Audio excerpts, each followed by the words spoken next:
नमस्कार, स्वागत है आपका टीवी 27 न्यूज में। आपके सामने हाजिर हूं मैं सोनाली ठाकुर और आप देख रहे हैं हमारी खास पेशकश।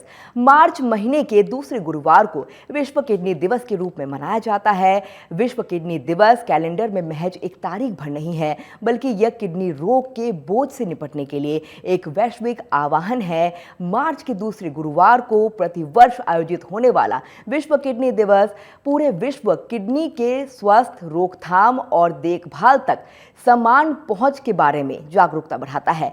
इस बार विश्व किडनी दिवस 13 मार्च को मनाया जाएगा। इस बार साल भर चलने वाले अभियान की थीम क्या आपकी किडनी ठीक है, जल्दी पता लगाएं, किडनी के स्वास्थ्य की रक्षा करें। किडनी रोग की रोकथाम और प्रबंधन की शुरुआत, पहचान और हस्तक्षेप से संबंधित जीवन परिवर्तनकारी प्रभाव पर प्रकाश डालती है। इस वैश्विक जागरूकता बढ़ाने वाली पहल में शामिल होने में आपकी मदद करने के लिए कई संसाधन उपलब्ध है।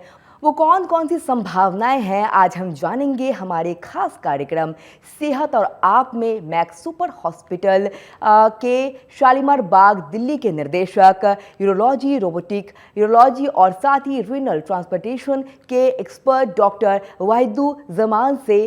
सर, आपका बहुत बहुत स्वागत है। मेरा पहला सवाल आपसे यही है कि विश्व किडनी दिवस कब मनाया जाता है और ये क्या है?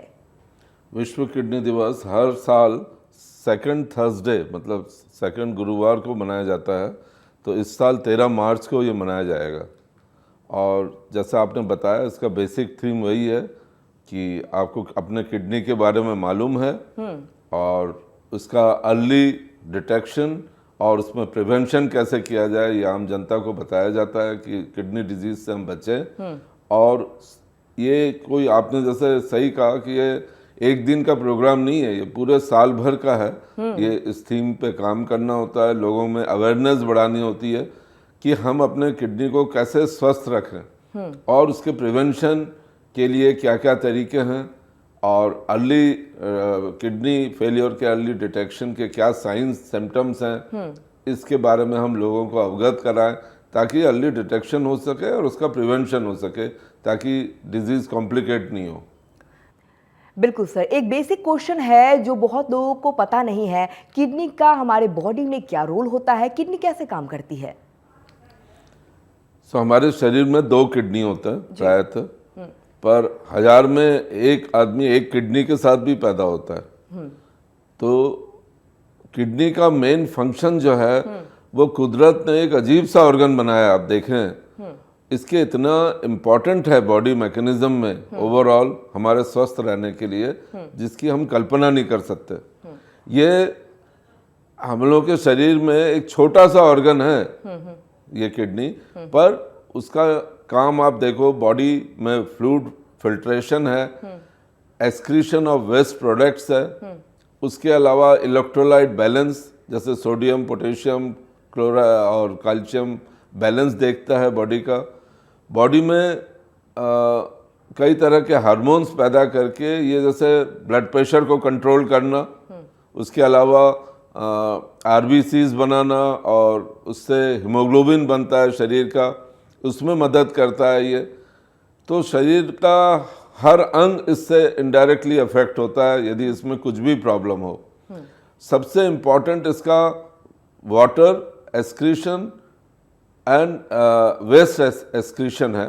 एक्सेसिव जो फ्लूइड होता है वो बॉडी से निकालता है। फॉर एग्जांपल, हमारे शरीर में जो ब्लड सर्कुलेशन होता है थ्रू आउट डे, ऑलमोस्ट आप इससे अंदाज लगा सकते हैं 180 लीटर्स के करीब ब्लड किडनी में होल डे सर्कुलेशन होता है। उसमें से हार्डली हम लोग का यूरिन कितना आता है, 2 to 2.5 लीटर्स। तो इतना मतलब सर्कुलेट होने के बाद उसको एब्जॉर्ब करता है यही किडनी, और वेस्ट प्रोडक्ट्स को निकालने के लिए जितना जरूरी है 2 से 2.5 लीटर वो एक्सक्रीट करता है। बाकी बॉडी में वापस वो कई चीज़ें जो इम्पोर्टेंट है वो वापस एब्जॉर्ब हो जाती हैं। इससे बॉडी में sodium, potassium, overall means electrolyte balance maintain करने के लिए बहुत ही बढ़िया ऑर्गन है। और इसकी वाकई में तुलना नहीं कर सकते इसके फंक्शन में, कि इतने से छोटे से स्ट्रक्चर से लाखों नेफ्रॉन्स होते हैं, जो बेसिक यूनिट जो बोलते हैं, मिलियंस होते हैं, मिलियंस नेफ्रॉन्स होते हैं दोनों किडनी में। बहुत ही सूक्ष्म स्ट्रक्चर है, पर इसके थ्रू वाटर का फिल्ट्रेशन और वेस्ट प्रोडक्ट का एक्सक्रीशन और उसके साथ ये सब जितने भी बॉडी का ओवरऑल इफ़ यू देखें कि बीपी मेंटेन करना, एक्सक्रीशन ऑफ वेस्ट प्रोडक्ट्स, उसके बाद हमारे बॉडी का हीमोग्लोबिन मेंटेन करने में अहम रोल है, कैल्शियम मेटाबॉलिज्म में अहम रोल है इसका। बिल्कुल, कई अहम रोल है सर। लेकिन मैं ये भी जानना चाहूँगी कि किडनी डिजीज़ क्या होता है, किडनी की बीमारी की शुरुआती लक्षण और संकेत क्या है जिन्हें अक्सर लोग नज़रअंदाज करते हुए नजर आते हैं? किडनी डिजीज ओवरऑल देखें दो तरह के होते हैं। एक होता है एक्यूट किडनी डिजीज और दूसरा क्रॉनिक। एक्यूट कुछ घंटों से लेके कुछ दिनों में इफेक्ट कर जाता है किडनी को, जैसे बॉडी में इन्फेक्शन हुआ, सेप्सिस होते, ब्लड लॉस हुआ बॉडी में, सडन किडनी डैमेज होता है, उसको एक्यूट किडनी इंजरी कहते हैं, AKI। उसके अलावा होता है दूसरा पार्ट है वो CKD है, chronic kidney disease. Chronic kidney disease कुछ महीनों से लेके कुछ साल में इफेक्ट होता है किडनी, और उससे किडनी फंक्शन डिटोरेट होती है ओवर द इयर्स स्लोली। जबकि एक्यूट किडनी इंजरी ये कुछ घंटों से लेके कुछ दिनों में डैमेज होती है, पर वो रिवर्सिबिलिटी रहती है AKI में, ये डिफरेंस है। While CKD is irreversible disease, वो एक बार हो गया तो उसका हम फर्दर प्रोग्रेस रोक सकते हैं, पर हम लोग उससे वापस रिकवरी करना बड़ा डिफिकल्ट हो जाता है। इसलिए prevention is better than cure, मतलब पहले ही हम प्रिवेंट करें ताकि वो CKD में नहीं जाए। तो आपने जैसे बताया इसमें क्या क्या सिम्टम्स होते हैं, पेशेंट का भूख नहीं लगना, वीकनेस, काम में मन नहीं लगना, शरीर में स्वेलिंग आना, पफिनेस ऑफ फेस, लिम्स में लोअर लिम्ब में स्वेलिंग होना। लोअर लिम्ब में स्वेलिंग ऐसे लीवर और हार्ट फेलियर केसेस में भी होता है, वो डिफ्रेंशिएट करना पड़ता है। उसके अलावा शरीर में ईचिंग होना, नोजिया, वॉमिटिंग, कुछ भी खाना, लॉस ऑफ एपेटाइट, खाने का मन नहीं होना, तो ये सब बेसिक सिम्टम्स होते हैं। उसके अलावा यूरिन आउटपुट ज़्यादातर कम हो जाता है। तो इस तरह के सिम्टम्स से पेशेंट प्रेजेंट करता है। तो हम लोग यूजुअली बोलते हैं जैसे weakness, loss of appetite, nausea, vomiting और या शरीर में स्वेलिंग हो तो तुरंत आप डॉक्टर की सलाह लें इसके लिए। ये हो सकता है आपके अर्ली किडनी डिजीज का अर्ली लक्षण है। कई पेशेंट हम लोगों के पास आते हैं सर कि झाग बन रहा है यूरिन में, बहुत कॉमन क्वेश्चन है। कई लोग हम लोगों के OPD में आते हैं, तो झाग बनना भी एक इम्पॉर्टेंट है। और लेकिन सर जब जॉन्डिस होता है तब भी ऐसी स्थिति देखने को मिलती है, यूरिन में झाग बन रहा हो? हाँ, वो कई डिजीज में होता है। उसमें यूरिन कलर भी डिफरेंट होता है, काफी डार्क येलो हो जाता है। तो झाग बनने के सिम्टम से कई पेशेंट आते हैं हम लोग को, क्योंकि इसमें जब प्रोटीन एक्सक्रीट होता है बॉडी में किडनी डिजीज की वजह से, उससे भी झाग बनता है। शुगर हो उससे भी झाग बनता है। तो कई अर्ली साइन सिम्टम्स में हम लोग इसको काउंट करते हैं। पर इसका बहुत ही सिंपल मैं आपके माध्यम से बताना चाहूँगा कि यूजुअली जब यूरिन पास करते हैं हम लोग, फ्लो बहुत अच्छा होता है, उससे भी झाग बनता है, पर वो सिंगल लेयर होता है, वो इमीडिएटली डिसअपियर हो जाता है आफ्टर सम टाइम। पर किडनी डिजीज के वजह से जो झाग बनते हैं वो मल्टी लेयर्ड होते हैं, और उसको आपको लिटरली उसको फ्लश करना पड़ता है। तो ब्लड शुगर बढ़ने से भी यूरिन ज़्यादा आता है। इसके अलावा डेफिनेटली इन्फेक्शन होने से, प्रोस्टेट की बीमारी से भी फ्रीक्वेंसी रहती है। पर डेफिनेटली जब यूरिन आउटपुट ज़्यादा आ रहा हो, बार बार यूरिन जाना पड़ रहा है, रात को कई बार आप जा रहे हैं, तो उस पर सिम्टम्स पे ज़रूर ध्यान दें और आप डॉक्टर से मिलें, अपना शुगर चेक कराएं। उसके अलावा ब्लड प्रेशर घर में रेगुलर चेक करते रहना चाहिए, जिनके पास इंस्ट्रूमेंट्स है। आजकल लोगों में अवेयरनेस है काफ़ी इसके बारे में।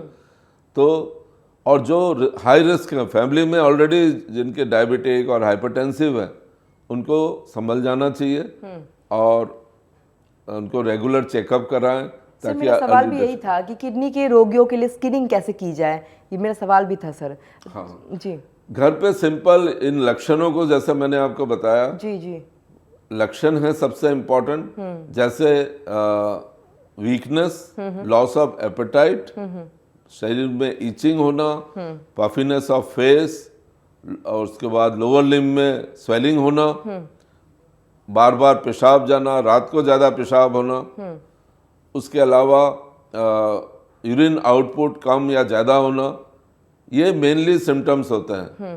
तो ये अर्ली सिम्टम्स होते हैं, और severe weakness and loss of appetite होता है। और कुछ परसेंटेज में तो हम ये कह सकते हैं कि विदाउट एनी सिम्टम्स दे प्रेजेंट। हम देखते हैं हाई बीपी है या अनकंट्रोल्ड डायबिटीज है, हमने चेक किया यूरिन में, इसके लिए ब्लड टेस्ट इंपॉर्टेंट है और यूरिन टेस्ट बहुत सिंपल यूरिन टेस्ट है। यूरिन माइक्रोस्कोपी करते हैं और उसका बायोकेमिकल टेस्ट होता है, उससे हमें मालूम चलता है राइट फ्रॉम यूरिन कलर, उसके स्पेसिफिक ग्रेविटी वगैरह, और यूरिन में प्रोटीन जा रहा है, शुगर जा रहा है, ये सब चीज़ें हमें मालूम चल जाती है यूरिन टेस्ट से। ब्लड टेस्ट, यदि शरीर का वेस्ट प्रोडक्ट नहीं निकल रहा है तो यूरिया बढ़ जाएगा, क्रेटिनिन बढ़ जाएगा, तो simple serum creatinine blood urea test से हम लोग मालूम करते हैं। इसके अलावा इमेजिंग टेस्ट है, सबसे इम्पॉर्टेंट इमेजिंग है अल्ट्रासाउंड। अल्ट्रासाउंड किडनी एरिया का देखा जाता है, उससे भी हमें काफ़ी आइडिया लगता है कि किडनी कैसा फंक्शन कर रही है। जैसे स्पेशली सीकेडी डिजीज में हम लोग बोलते हैं लॉस ऑफ सीएमडी, मतलब कॉर्टिको मेडुलरी डिफरेंशिएशन खराब हो रहा है, बिल्कुल सॉलिड सी किडनी दिख रही है, तो किडनी डिजीज के बारे में उससे भी हमें अंदाज लगता है। तो early screening can be done, वो सिम्टम्स है, यूरिन टेस्ट, ब्लड टेस्ट, और फिर स्पेसिफिक अल्ट्रासाउंड, और एडवांस टेस्ट में सीटी और एमआरआई किया जाता है। बिल्कुल। सर ये भी बताइए कि किडनी की बीमारी, जो बीमार रोगी होते हैं उनके लिए उपचार का कौन कौन सा विकल्प हमारे पास अभी मौजूद है? बहुत इम्पोर्टेंट है ये सवाल। और जैसे मैंने पहले बताया था आपको, किडनी डिजीज दो तरह के होते हैं, acute kidney injury and chronic kidney disease CKD. दोनों का ट्रीटमेंट प्लान अलग अलग है। सबसे पहले हम AKI डिस्कस करेंगे। जैसे एक्यूट किडनी इंजरी, सपोज किसी को बहुत सेप्सिस हुआ, urinary tract infection, complicated infection, pyelonephritis, body में सेप्सिस, इससे क्रेटिनिन बढ़ा, और ये जैसे मैंने बताया कुछ घंटों से कुछ दिनों में हो जाता है। उसके अलावा एक्सीडेंट हुआ किसी का, रोड ट्रैफिक, ब्लड लॉस हो जाना, और उससे भी क्रेटिनिन बढ़ जाता है। तो ये AKI है, और इसमें हमें घबराने की बात नहीं है। वी हैव टू रिप्लेस, यदि फ्लूइड का इवन डायरिया डिहाइड्रेशन से AKI हो जाता है एक्यूट किडनी इंजरी, तो उसमें हमें रिप्लेस करना है, फ्लूइड रिप्लेस कर दें, इलेक्ट्रोलाइट बैलेंस देखें हम लोग, ये सबसे इम्पोर्टेंट है। सेकंड है सीकेडी। सीकेडी जैसे मैंने बताया, ये कुछ दिनों से लेके कुछ महीनों से लेके कुछ साल का प्रोसेस है, slowly progressive, and usually it is irreversible disease. इसमें मैं आपको एक इम्पोर्टेंट चीज बताना चाहूंगा, कारण क्या है सीकेडी के। जो सबसे कॉमन, जैसे पहले डिस्कस किया, 60% डायबिटीज और हाइपरटेंशन है।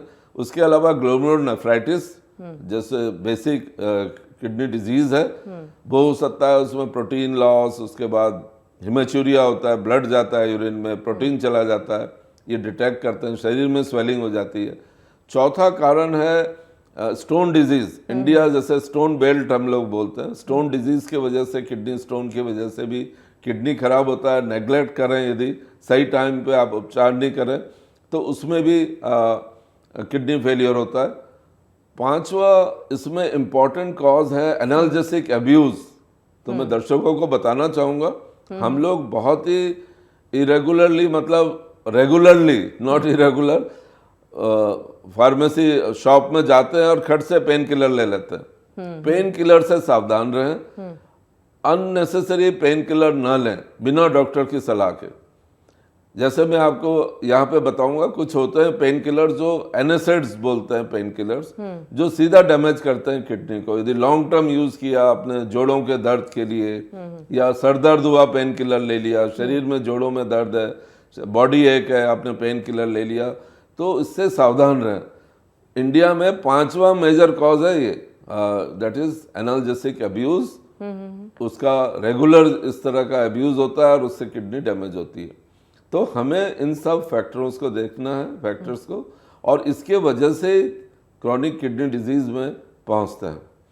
तो हमें अब सीकेडी का क्या ट्रीटमेंट है, आपने जो सवाल किया था। सीकेडी में इनिशियली वही, पहले हमें हाइपरटेंशन कंट्रोल करना है, लो सॉल्ट डाइट देना है, डायबिटीज़ को अच्छे से कंट्रोल करना है, फ्लूइड कंट्रोल करना होगा। यदि यूरिन आउटपुट बहुत कम है तो डेफिनेटली फ्लूइड इनटेक भी कम रखना पड़ेगा, नहीं तो शरीर में स्वेलिंग हो जाएगी। किडनी का वो जो वाटर एक्सक्रीशन क्षमता है वो खत्म हो रही है।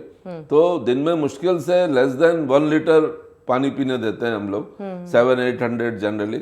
और यदि आउटपुट बहुत ज़्यादा है तो उसमें थोड़ा सा फ्लूइड बढ़ाया जा सकता है इनटेक। उसके अलावा सॉल्ट इनटेक है, थोड़ा डाइटरी रेस्ट्रिक्शंस है, इन सब का पालन करते हुए इनिशियल मैनेजमेंट कर सकते हैं। अच्छा ब्लड प्रेशर कंट्रोल, डायबिटीज से डिजीज को कंट्रोल किया जा सकता है। इनिशियल सीकेडी में, सीकेडी के 5 स्टेज होते हैं, 1, 2, 3 एंड 4, 5 इज डेंजरस, वो heading towards ESRD, and stage renal disease is stage 5। जब हम लोग बोलते हैं GFR बड़ा इंपॉर्टेंट फैक्टर है, लेस देन 15 ml पर मिनट जो GFR होता है, उसमें CKD मतलब 5, ESRD बोला जाता है, एंड स्टेज रिनल डिजीज। जब एंड स्टेज रिनल डिजीज हो गया, स्टेज 5 CKD, उसमें फिर डायलिसिस और रिनल ट्रांसप्लांट की बात आती है।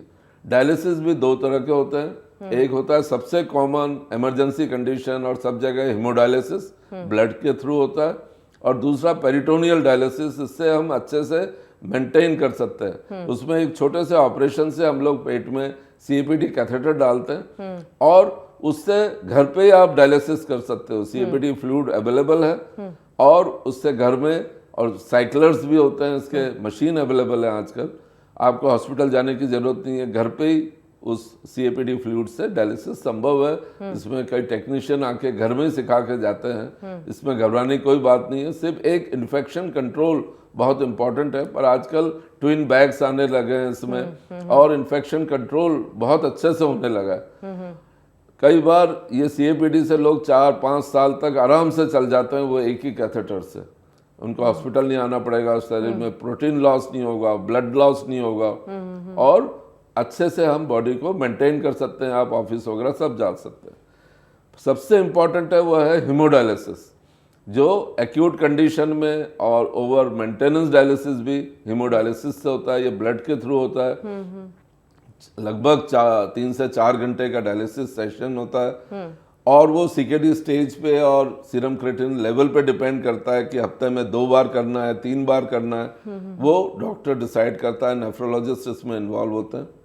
और उस हिसाब से हमें, कई लोग डरते हैं बुरी तरह से डायलिसिस से, कि एक बार डायलिसिस स्टार्ट हो गया तो मतलब जिंदगी भर का है। तो मैं उनको बताना चाहूँगा, डायलिसिस हमारे ये कृत्रिम किडनी जैसा ही काम करता है एक तरह से, शरीर के वेस्ट प्रोडक्ट्स निकालना और एक्सेसिव जो फ्लूइड हुआ है बॉडी में, वाटर है, उसको निकालने का काम करता है। जिंदगी बचाने के लिए बहुत इंपॉर्टेंट है हीमोडायलिसिस। आप उससे लापरवाही ना करें, रोके नहीं। हम लोग के पास कई पेशेंट आते हैं जो सांस में तकलीफ, सांस नहीं ले पा रहे हैं, बेहोशी के हालत में, यूरिमिक एनकेफेलोपैथी बोलते हैं, हालत में हम लोग के पास आते हैं, ICU में रहते हैं कई दिनों तक, डायलिसिस देना पड़ता है और रिकवरी में टाइम लगता है। इसमें जानलेवा तक साबित होती है। पल्मोनरी एडिमा बोलते हैं, फेफड़ों में पानी जम जाता है और ये जानलेवा साबित होती है। तो इसको मैं डिले बिल्कुल नहीं करें और घबराए नहीं। आजकल बढ़िया डायलिसिस मशीन है, सुविधाएं सब जगह अवेलेबल हैं, सब बड़े छोटे nursing home, hospitals, government hospital, सब जगह डायलिसिस अवेलेबल है। कई जगह इवन फ्री डायलिसिस भी होता है। तो उससे डरे नहीं, और सही जगह सही ढंग से आप डायलिसिस करवाएं, और क्रोनिक किडनी डिजीज से हम लोग इससे लाइफ को प्रोलॉन्ग कर सकते हैं। और पर सबसे इम्पॉर्टेंट है क्वालिटी ऑफ लाइफ। जैसे आप हफ्ते में 2-3 बार डायलिसिस करेंगे तो आपका काम सफ़र करेगा। 4 घंटे आप डायलिसिस सेशन के लिए आ रहे हैं, उसके साथ आपके कोई अटेंडेंट आ रहा है, दिन भर बैठे हुए हैं, 4-6 घंटे का आना जाना लॉस, तो इससे एनीमिया भी बना रहता है, वीकनेस बना रहता है, बस आपकी लाइफ चलती रहती है। पर हम यदि क्वालिटी ऑफ लाइफ की बात करें तो वो सिर्फ रीनल ट्रांसप्लांट से अचीव कर सकते हैं, किडनी ट्रांसप्लांट से। सो ये बड़ा इम्पॉर्टेंट है और किडनी ट्रांसप्लांट के द्वारा लाइफ को प्रोलॉन्ग किया जा सकता है। जो हम लोग किडनी और वो परिवार वाले यदि देते हैं, जो लाइव किडनी ट्रांसप्लांट होता है, दो तरह के होते हैं, एक लाइव एक कैडेवरिक। सो लाइव किडनी ट्रांसप्लांट में परिवार के लोग यदि डोनेट कर रहे हैं, ब्लड ग्रुप अच्छा मैच है, HLA मैच अच्छा है, तो 12 से 15 साल ऑन एन एवरेज ये किडनी चलती है और लाइफ बिल्कुल नॉर्मल हो जाती है। उसमें आप ऑफिस कर सकते हो, कोई पहचान नहीं पाएगा कि आपको किडनी डिजीज है और ट्रांसप्लांट पेशेंट है। बिल्कुल। सर, लोगों के मन में ये भी एक सवाल आता है कि किडनी की बीमारी को रोकने के लिए हमें क्या क्या उपाय करनी चाहिए, क्या कुछ करना चाहिए, ये भी एक बार जानकारी आप दे दें। हाँ, prevention is better than cure. तो कैसे क्या करना होगा, सबसे इम्पोर्टेंट है हेल्दी लाइफस्टाइल रखिए, रेगुलर एक्सरसाइज करिए, पानी ज़्यादा पिए, सबसे अच्छा ड्रिंक है वाटर। उसके अलावा हम लोग के जो इंडियन ड्रिंक्स हैं, लेमनेड, कोकोनट वाटर, बहुत अच्छे इसमें मिनरल्स और ये होते हैं, एंटीऑक्सीडेंट होता है, इसको रेगुलर लें। पानी की मात्रा ठीक रखें, पानी इतना पिए, आपके वर्क पे डिपेंड करता है। कोई दिन भर एसी रूम में है तो ज़्यादा रिक्वायरमेंट नहीं होगा, 1.5-2 लीटर ही काफ़ी है। कोई बाहर काम कर रहा है तो इवन 3-4 लीटर, इवन जो मजदूरी कर रहे हैं, धूप में काम कर रहे हैं, उनके इवन 5-6 लीटर भी पानी की जरूरत होती है। तो ये कैसे डिसाइड किया जाए कितना पानी लिया है? Urine colour should be like water colour. पानी जैसा कलर है यदि यूरिन का, मीन्स आपका इंटेक्ट सही है। यदि येलो, डार्क येलो हो रहा है तो आप एक्स्ट्रा पानी पी लें, वो किडनी इससे स्वस्थ रहेगी और फ्लश आउट हो जाएगा बॉडी के जो भी वेस्ट प्रोडक्ट्स है। उसके अलावा हरी सब्जी वगैरह का सेवन करें, सभी जो कॉमन सब्जियां हैं उनको लें। उसके अलावा सबसे इम्पॉर्टेंट है जैसे कि नट्स वगैरह ले सकते हैं आप, आलमंड, वॉलनट, ये शरीर के लिए लाभदायी है। फ्रूट्स में बेरीज वगैरह जितने भी हैं, अंगूर, बेरीज, उसके बाद सिट्रिक फ्रूट्स हैं जैसे ऑरेंज, पाइनएप्पल, ये ले सकते हैं आप। Banana is good for gut but very high potassium content, potassium काफ़ी ज़्यादा होता है बनाना में।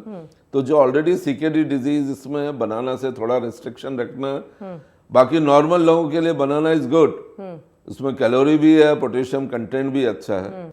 सर, लेकिन ये एक सवाल भी आता है लोगों के मन में कि पानी के अलावा और भी क्या पिए, क्योंकि बहुत लोग हैं जो पानी बहुत ज़्यादा नहीं पी पाते हैं। हाँ, ये भी है, उनके लिए मैं बताया जैसे लेमनेड ले सकते हैं सुबह शाम, नींबू पानी, शिकंजी बहुत बढ़िया ड्रिंक है।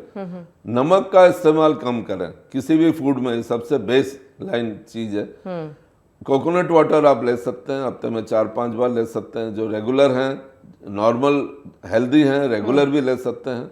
उसके अलावा जूसेस हैं कुछ, क्रैनबेरी जूस काफ़ी हेल्पफुल है इसमें। उसके अलावा ग्रेप्स और citrus juices, this are very helpful. Dietary चीज़ें जो हम लोग बात कर रहे थे उसमें वेजिटेबल्स वगैरह तो प्लेंटी में आप ले सकते हैं। नॉन वेज में रेड मीट को थोड़ा सा रिस्ट्रिक्ट करना पड़ेगा, मेटाबॉलिज्म डिफिकल्ट है इसमें और इससे uric acid, creatinine level high होने के चांस रहते हैं। सो रेड मीट थोड़ा कम करें। बाकी पोल्ट्री मतलब चिकन वगैरह, एग, फिश आप ले सकते हैं जो नॉन वेजिटेरियन है। तो हेल्दी लाइफस्टाइल रखिए, सबसे इम्पोर्टेंट है। रेगुलर बीपी चेक कराएं, शुगर चेक कराएं जब भी मौका है। आपका डायबिटीज़ कंट्रोल में रहना चाहिए, ब्लड प्रेशर कंट्रोल में रहना चाहिए। हमेशा बॉटम लाइन है लो सॉल्ट डाइट। सॉल्ट सबसे ज़्यादा हमारे लिए पॉइजनस है बॉडी के लिए। ऐसे भी आम भी कहा जाता है कि आप नमक का सेवन कम से कम करिए। बिल्कुल, चीनी का तो करिए ही मत और नमक का कम से कम करिए। शुगर को भी आप कम करेंगे तो डेफिनेटली उससे भी किडनी हेल्दी होती है। बाकी रेगुलर एक्सरसाइज करें, स्मोकिंग को रेस्ट्रिक्ट करें। जो ड्रिंक्स करते हैं, अल्कोहलिक ड्रिंक का ले सकते हैं, पर उसमें हमें थोड़ा सा कम क्वांटिटी कम करनी पड़ेगी डेफिनेटली। बहुत कॉमन सवाल है इसलिए मैंने यहाँ पे डिस्कस किया जी। और रेगुलर एक्सरसाइज करें और फास्ट फूड वगैरह पे थोड़ा सा रेस्ट्रिक्शन रखें, टीन फूड पे रेस्ट्रिक्शन रखें क्योंकि इनमें सॉल्ट ज़्यादा होता है। तो वही मैं कह रहा हूँ, बॉटम लाइन यही है कि सॉल्ट रेस्ट्रिक्शन जरूर करना पड़ेगा थ्रू आउट लाइफ। जो चीज़ें सॉल्ट ज़्यादा होती हैं, जैसे अचार है, पापड़ है, बहुत एक्सेस में ना लें। बिल्कुल। सर एक सवाल जो दर्शकों के मन में हमेशा आता है और हम आम बहुत सुनने अब लगे हैं कि किडनी फेलियर होने के क्या कारण हैं। बहुत लोग हैं जो किडनी फेलियर के शिकार हो जाते हैं। सिम्टम्स क्या है, लोगों को समझ नहीं आता जो अब उनका किडनी फेलियर हो गया है, एंड में उनको पता चलता है। इनके बारे में जानकारी सही कहा, कई बार मालूम ही नहीं चलता है कि किडनी फेलियर हो रहा है, लोगों को एकदम एंड स्टेज में आके पहुंचता है। तो इसके बेसिकली पहले भी हम लोगों ने डिस्कस किया था, इसके सिम्टम्स जो हैं मेनली वही शुरुआत होती है, कई बार नोजिया, वॉमिटिंग मतलब उल्टी जैसा होना, शरीर में वीकनेस होना, बॉडी एक, बोनी पेन होना, उसके अलावा पेलनेस, शरीर में पैलर आ जाता है कि रंग कैसे उड़ रहा है इसका, वो हीमोग्लोबिन कम होने की वजह से होता है। उसके अलावा सांस चढ़ना, रेस्पिरेटरी डिस्ट्रेस, और ये डेवलप होने लग जाता है। पैर में सूजन आ जाता है, पफीनेस ऑफ फेस होता है, और सीवियर वीकनेस, कई बार ये हालत होती है पेशेंट चल नहीं पा रहे हैं और पूरे शरीर में स्वेलिंग आ जाती है और सांस लेने में तकलीफ होती है। वो ऑलमोस्ट एडवांस डिजीज में इस तरह के सिम्टम्स दिखते हैं। बिल्कुल। और लोग कहीं ना कहीं जो डायलिसिस और किडनी ट्रांसप्लांट का जो आपने जिक्र किया उससे डरने भी लगते हैं और एग्जैक्टली उनको समझ ही नहीं आता कि ये है क्या। बिल्कुल, जैसे मैंने आपको बताया किडनी डिजीज दो तरह के हैं मेनली, एक्यूट किडनी AKI और chronic kidney disease. Acute kidney AKI reversible होता है, जो कुछ घंटे और दिनों में डेवलप होता है। ऐसे कंडीशन में बेसिक जो डिफेक्ट हुआ जिससे AKI डेवलप हुआ उसको करेक्शन किया जाता है। जैसे यदि डायरिया वगैरह हुआ, उससे डेवलप हो रहा है किडनी फेलियर, तो फ्लूइड इनटेक बढ़ाते हैं, IV फ्लूइड्स दिया जाता है, इलेक्ट्रोलाइट बैलेंस देखा जाता है। यदि ब्लीडिंग हुई है तो हमें ब्लड ट्रांसफ्यूजन देना पड़ेगा। उसके अलावा हम लोग ब्लड प्रेशर, डायबिटीज, ये सब चीज़ें उस समय देखते हैं और उसको कंट्रोल करते हैं इमीडिएटली। यदि सेप्सिस की वजह से हो रहा है तो हायर एंटीबायोटिक्स पे जाना पड़ता है। प्रॉपर सेप्सिस को ट्रीट करने से भी AKI रिकवर होता है। इसमें मैं इसलिए ये डिस्कस कर रहा हूँ कि इसका एंड में ये बात आती है, यदि तब भी क्रेटिनिन रिकवर नहीं हो रहा है और हमें लग रहा है इमेजिंग और अल्ट्रासाउंड देख के कि अभी भी ये एक्यूट किडनी इंजरी है, कुछ यूरिन टेस्ट से भी हमें मालूम चलता है, एल्बुमिन क्रेटिनिन रेशियो और इन सब से। बिल्कुल। उसके बाद भी यदि नहीं हो रहा है तो डायलिसिस की इवन जरूरत पड़ती है, AKI में भी। तो यदि ऐसा कंडीशन है, एक और कंडीशन है जैसे स्टोन डिजीज, दोनों किडनी में स्टोन, यूरेटर में स्टोन, उसकी वजह से भी एन्यूरिया मतलब किडनी यूरिन बनाना कम कर देती है, यूरिन आउटपुट कम हो जाता है, शरीर में क्रेटिनिन बढ़ जाता है। क्रेटिनिन हाई होने की वजह से भी इमरजेंसी हो जाती है। इमीडिएटली आप उसको स्टोन को हटाएं या इमरजेंसी कंडीशन में 1-2 डायलिसिस देके फिर आप स्टोन का मैनेजमेंट करिए। तो ये सब टेम्पररी मेथड है AKI के, तो उसमें हमें आम जनता को इससे घबराना नहीं चाहिए। सर एक मेरा लास्ट सवाल है कि आजकल ये किडनी डिजीजेस जो है बहुत ज़्यादा देखने को मिली है, तो डायबिटीज़ और हाई BP के कारण ये ज़्यादा किडनी फेलियर की समस्या बढ़ रही है। हाँ बिल्कुल, हम लोगों का लाइफस्टाइल, हम लोगों की डाइट, फास्ट फूड वगैरह बहुत लेते हैं, इसमें हाई सॉल्ट डाइट होता है, उसको कम करें। हमें सॉल्ट को रेस्ट्रिक्शन करना है, डायबिटीज को अच्छे से कंट्रोल करना है, मिठाइयाँ कम खाएं, थोड़ी फीकी चाय पीने की आदत डालिए, सॉल्ट रेस्ट्रिक्शन करिए, शुगर कंट्रोल करिए, तो डायबिटीज और हाइपरटेंशन भी कंट्रोल हो जाएंगे जी। और डेफिनेटली यदि इन दोनों चीज़ों को हमने कंट्रोल नहीं किया तो डिजीज प्रोग्रेस कर जाएगा, वो CKD में कन्वर्ट हो जाता है। बिल्कुल। चलिए, मुझे उम्मीद है कि हमारे दर्शकों को किडनी हेल्थ को लेकर जो भी कंफ्यूजन था वो सब क्लियर हो गया। शुक्रिया हमें समय देने के लिए और तमाम जानकारी हमारे दर्शकों को देने के लिए। धन्यवाद।